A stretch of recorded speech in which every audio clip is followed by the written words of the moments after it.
Okay, so we are looking at a Bubba game. Been playing a lot of Bubba recently, and unfortunately I got taken to the game map, which obviously isn't fantastic, but still, lots of pallets to shred through with the chainsaw,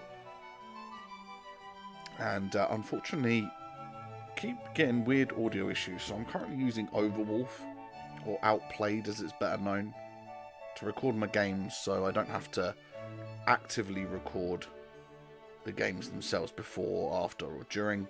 It just automatically records for you, which is a really handy tool, but unfortunately there seems to be issues now and again. It's really inconsistent with audio. Sometimes it records the gameplay, sometimes it doesn't, sometimes it records my microphone, sometimes it doesn't. So yeah, apologies again. This is audio after the event because we had some audio issues I'm going to try and fix. It might be a user error on my part. I don't think it is. I just checked the settings again and it's fine. But hey ho, here we are. So I got this lucky chainsaw on the Jake here. I didn't even need to chainsaw him. I'd already M1'd him earlier just before we dropped down. But hey, practice makes perfect. And mainly the reason I'm playing off stream is not just for enjoyment, but it's to practice. Whether I'm playing Survivor or Killer, it's for fun, but it's also to practice, to try and get better, use different perks, and yeah, just experiment with DBD in its finest. So again, this isn't the best map for Bubba, and at this point we've only got one hook. They haven't done one gen though, so that's not a bad start really. We are using Bamboozle, Ruin, No Way Out, and Noed. I've been a big fan recently of using No Way Out and Noed to try and balance the generator speed when you're against a good Swift. Because I find a lot of the time you are playing against Swifts and they do tend to gen rush the fuck out of you, regardless of what perks you're running. So we got Ruin there for a bit of natural slowdown for as long as Ruin will last. Bamboozle because Bubba needs Bamboozle. Realistically, this map not so much actually, but running it all the same. Oh no, I always get confused with that pallet stun when you're using the chainsaw. I feel like the chainsaw should shred straight through it and then you should have to re-rev the chainsaw, but it is what it is. I don't know if it's a latency thing or just the game's designed that way. And by the game, I mean Dead by Daylight, not just the map that we're on. So we're just searching, scratch marks everywhere. Now, one thing I do like about this map is the scratch marks are really easy to spot on this map. Like, really easy. So that's always a plus. But yeah, so we got Ruin for the slowdown. Bamboozle for, you know, a map that would need Bamboozle. This one, not so much. And then No Way Out and Noed. I got caught on the side here. It's kind of bullshit. To counteract the gens flying. But at this time, the survivors seem to be playing as badly as I am. I've only got one hook, but they've still got 0 gens. So I must be doing very well on gen pressure. If I'd have known I was coming to this map, I probably would have swapped out Bamboozle with Lightborn. But when you're getting flashlighted at pallet, it doesn't really matter too much, because you're still going to be spending that time breaking the pallet. So Ruin's gone. Kind of explains why no gens were done. So I bought myself some time, but still I'm only one hook in. My tracking ability right now is shocking. I seem to find survivors and then lose them, but we've shredded through quite a few pallets, so there's plus and minuses on playing this map. If you can get through the pallets early, which Ruin looks like it's bought me that time, to be honest. And I remember thinking during this game, what the fuck are they doing? Because we're 5 minutes in nearly, and you know, average gen takes 80 seconds to do. That means they must have been jumping off gens, or they were all on one gen and I scared them all off. I don't really know. But literally, they still haven't popped one gen. Which is kind of funny. So, you know, with the MMR being off right now, or not what it normally is, it was hard to say how good this team is. And I think they're running Spine Chill. I can't remember. I even checked a locker. That's how paranoid I am that I can't find anyone. And I baited these 2 lockers. No head-on stunts, nothing. And Jake's waiting right there. Now, I'd already walked through the pallet, as you can see on my screen. So that's another thing that's a little bit iffy about this game. He managed to drop the pallet once I was technically in front of him. And through the pallet, but there we go. So this is really the only sort of time that you're going to use Bamboozle is in these little jungle gyms downstairs. I think we do actually see an example of that at some point in this game. So we're now 5 minutes... Oh no, 6 minutes in, sorry. 1 gen has been done, and I've only got 1 hook. Which is crazy. Both stats. I mean, a lot of the times against the Swift, which I think this was a Swift, you can literally be like, oh, 3 gens are done when the 6-minute mark is up. So that's why we bring in No Way Out and No Ed, but again, still only 1 gen done, so it's not too bad. And the Jake is dropping pallets a lot for me, which with the current situation is good, because I get to shred through them. So later on, end game will be that little bit easier. Easy chainsaw down with the Fang. This is a bit more like it. Another thing I like with Bubba is you can snowball. Because you can insta-down relatively quickly, if you can get open chainsaw hits like that one, you can snowball real quick. Because you don't have to worry about the M1 hit into the sprint burst that you get from being hit. So it's really nice. When you get open chainsaw hits like that, a lot of the time they don't come that easy. But getting as close as possible as you can. Now see, I bamboozled this window here. That's where Bamboozle comes in, because she's trying to loop me around this. She doesn't know about it. I block her. There you go. See, that's a perfect example of where Bubba needs Bamboozle, because otherwise she would have just gone through that window. I would have either had to M1 her or not hit her at all. And she could have ran me there for ages, so that's where Bamboozle comes in real handy. She obviously didn't notice I had Bamboozle when I went through the window after her, because she'd already turned the corner. And then by that point it's too late. And I body blocked her from getting to the other window. But she actually gets off my shoulder here because the hook was too far away. So this actually affected me quite a bit. Because obviously you got then the panic of, oh, I didn't get her. Shit, I just wasted my time. That should have been my 3rd hook. I was trying to mind game there. That didn't work at all. But you'd be surprised how the simple mind games do work. See, she's trapped here, and I know it, and she realises it. So, easy M1. We finally get to hook her, which is right next to a hook, so this is good. So we've recovered from that bad hook placement. There might have been another hook closer, but I didn't see it at the time. So this is exactly what I needed. So we've got 3 hooks now. They've still only done 1 gen. I can't imagine what on earth the other 3 are doing, because I've actually downed this girl twice. And it's been nearly 3 minutes since I said they've only done 1 gen. So 3 minutes has passed. And they haven't done another gen.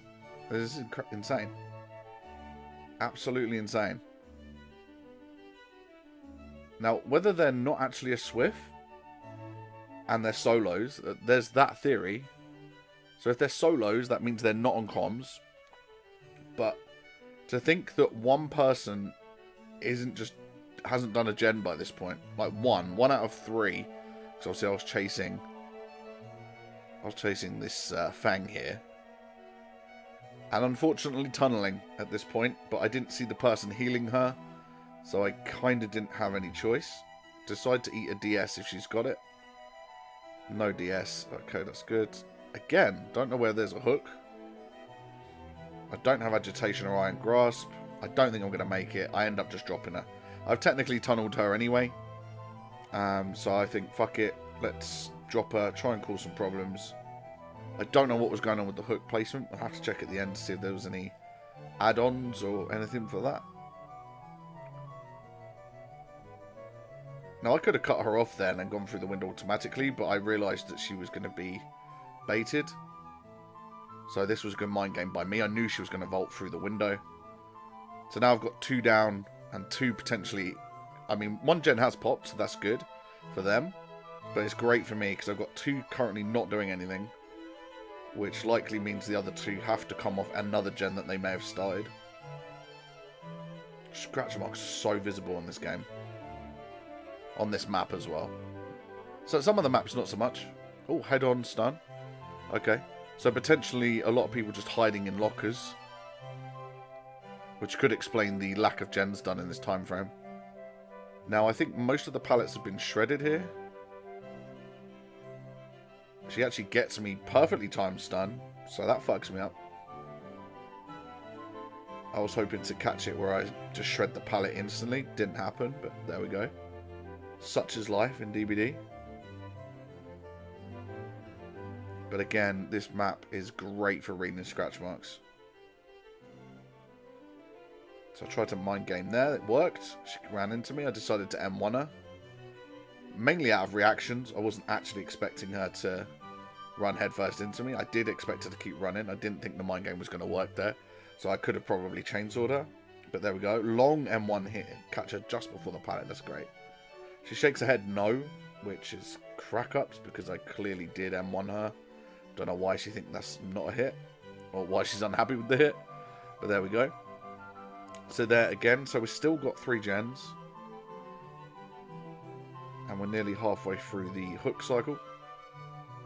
Now you're not going to hear it, but at this point I'm pretty sure I heard footsteps very close by, so I'm trying to look for red scratch marks to see who's running around, who's nearby, because obviously someone wants to save. I break in a few doors. No one's come in. Then I think maybe they're upstairs. So I venture upstairs. No, don't see anyone. Drop down. Ah, I do find a Jake. So I don't know where his scratch marks were or where he was. Chainsaw through the window, which I've struggled to do. I really struggle to do that sometimes. She saves without borrowed, which is hilarious. I should have killed her here. I forgot I brought a Mori. She DS's me, so I fucked up again. I should have just Mori'd her, because I had the ability to. But obviously we've got Jake down anyway. So the 2 times where I did tunnel, and a flashlight save. Really awkward position. I'm pretty sure I looked away, but maybe she had stronger add-ons. I'm not really sure. We'll have to check again at the end. But yeah, if I'd have Mori'd that Fang, this game probably would have been basically over. So Jake's just dropping all the pallets, which, with still 3 gens to go, that's awesome. We've got rid of a lot of good pallets. Just because we're getting a chase with this Jake.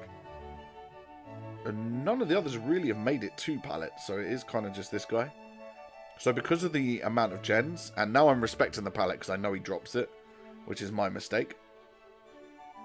I just realised that I could probably just bloodlust him at this stage. I get to tier 2. I got a swing. Dead hards. It looks like he dead hards late there as well, watching it back. At the time I thought it was a well-timed dead hard, but watching it back it kind of looks like it's late and I probably should have connected. But that might be latency. So here we go. The flashlight save is there again. I make sure 100% that I'm staring at something that I can't be blinded from. And, you know, the Justic Karma, I got him through the pallet. Which initially wasn't the case. So he gets away with his weird dead hard, but then I got away with the hit pallet drop that sometimes happens. So balance was restored. This Fang is not been the best at running away from me, and she's already injured, so there's no need for me to chainsaw her. I could just M1, and I know she's Moriable. So cue up the Mori. I'll have to do the sound effects for you, as the audio is non-existent. Boom. I do love a Bubba Mori, although it does take a little bit of time. They've now done 3 gens, but they're pretty screwed now. I'm in a really good position. I've still got 4 stacks of No Way Out to play with, in case they do manage to do the last 2 gens. They're obviously very disorganized. Again, not sure if they're a Swift or not. Not sure. Some of the stuff that they did and pulled off in the game would make me think that maybe they are. This was not a good move. I don't know why he thought he was going to get away with that. But then he's got DS. I did think he might have at the time, but I've got to eat it anyway. So, unless I just wait it out, which I'm not willing to do at this point. He's going to drop this pallet. Well, he should have dropped the pallet. I was threatening the chainsaw. Just because I'm sure his dead hard's back. I'm not sure how that hit doesn't validate. We've had a bit of that in this game. As you can see, I clearly went to M1. And he clearly drops the pallet after my M1's initiated. But for some reason, the pallet overrides the M1 that was in progress. So very, very weird. Again, don't know if it's game design, latency, a mixture of all of them. But these things happen. And unfortunately, as killer, sometimes they can happen in games where you're not playing as well. So they popped the last 2 gens. Now, whether they had them like 99'd or something, no idea. Because obviously I didn't have Ruin anymore. And I haven't kicked, I think I kicked 1 gen in this whole game. It's another reason why I like to bring Ruin, so I don't have to bother kicking gens. I used the chainsaw here to catch up with him. Because I know it's a big loop and I'm pretty sure I'm not going to get stuck. I can now Mori the Jake. And we're down to no way out. 4 stacks with Noed. I know which gate they're going to. It's the one on the right because of the notification on screen. Unfortunately, this Mori takes a little bit of time. Time that I don't really have. But no way out is ticking and I'm running. So I'm going straight to the gate. There's Fang dead. Probably not going to get Moris on the next 2 because I don't think they're the Mori stage. But if we can just one hook kill them, that's a great guarantee. They didn't know I had Noed until this point. So this girl is now going to be hooked. And hooked right nearby. That's great. That's great work. Finally, some decent hook placement. There's 2 hooks in this room as well, strangely. In that tile, there's 2 hooks. Bit weird. But such is Gideon Meat Plant. That is how it's designed. So at this point, I can camp a little bit. Proxy camp. See if I can see where the other girl is. And No Way Out's just ran out. And we only need to hook 1 more. So, hoping that, because they still need to open the gate. So unless she's on this other gate, I don't really have much of a problem. I can hear that she is. I can see the red lights. So I need to interject, and bang. There you go. And that, my friends, is what they call a G fucking G. Noed coming in clutch at the end. Although, looking at the game and how it unfolded, there was a couple of mistakes I made, which, you know, happens, that I could have capitalised on. But saying that, if it plays out exactly the same way, and I don't have Noed, I would still win this game. Hatch hadn't spawned. The other girl was 1 hit anyway, I think. Oh no, she might have been 2 hits. I was fairly confident I would have got the 4K regardless. Maybe 3K worst case scenario, because I might have had to hit that other girl twice. She did have a pallet to play with before I smacked her with Noed. So Noed might have just guaranteed the 4K. But there were a couple of points in that game where I really could have capitalised a little bit better. So there you have it, guys. Like, share, comment, subscribe. Remember, I'm on Twitch Monday, Wednesday, Friday, 7 PM UK time. Make sure you drop us a follow. A follow is free, guys. You don't have to pay to follow me. And obviously with a subscription on YouTube, they're also free. GG's. Peace.